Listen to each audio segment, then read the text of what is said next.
it's a weird one It because is. it's almost like when we do the videos, because we're speaking to enthusiasts, you have to consider the audience. You have and to. then when you're in public, you do the same thing. You consider the audience. Yeah.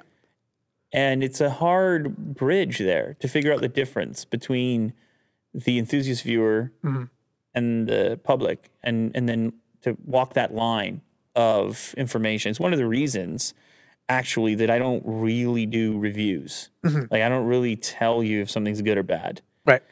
Because I started getting into this situation where I felt disconnected having this as a profession. Right.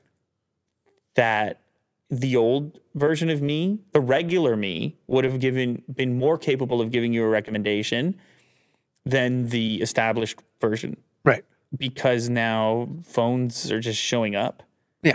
And your awareness level is so high, and you get used to using a phone for 5 minutes and then using some other one. And there's a time where I really get to this place, and this is self-critical, where I feel you would probably get a better recommendation from somebody who's not in the space at all.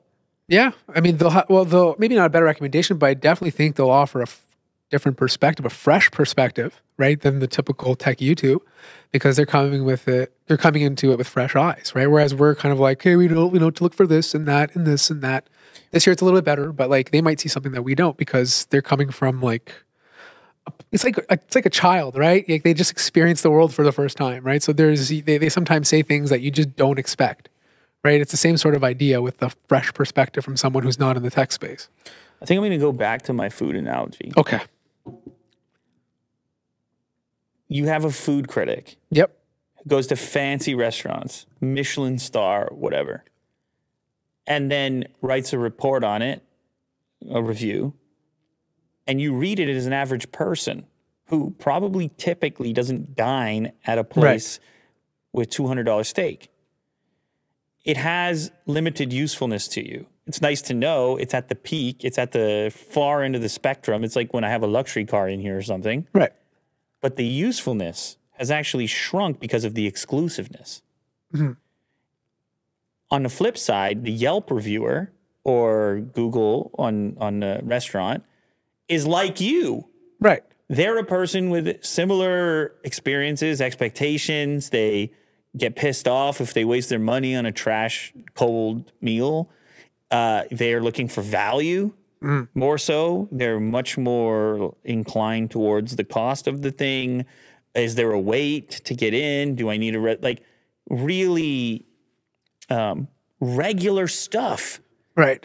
And then there's us who have shipments coming through the door. Through the window. Yeah. And we talk about it for 10 years. And we're elevated because of it, and you get check marks beside your name. Right. So we become the fancy ones, and then attempt to talk to people about the local restaurant. Right. But I feel like those people who are doing the Yelp reviews and are, those people who are doing the Yelp reviews will eventually become the fancy restaurant if they continue giving reviews. Yeah, that's what I'm saying. Okay. My point is the best review is from the person who doesn't review things professionally. Right, the one time, that one. Do you see what I'm saying here? No, I do. It's so weird how that works. Yeah. Even to the extent in my personal life where I've had this experience. Because I play hockey, right, with some guys I've known forever. And I would make videos on something, and they would watch the video, and they'll be like, hey, man, is it really good, though? It's true. It's true. What is that moment? Yeah. That moment is, like, I know you're doing a whole thing over there. I know you got a whole show. And I know that these brands have things coming through the door and everything, the rest of it.